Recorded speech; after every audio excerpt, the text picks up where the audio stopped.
Your voices do not defeat.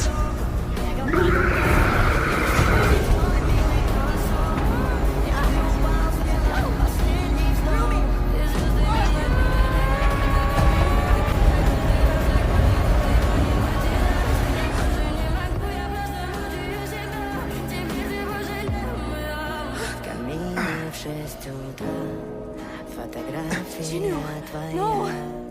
I'm sorry for everything.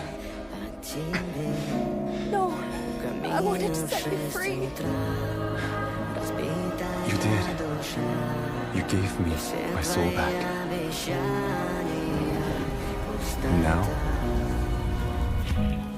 I give it to you.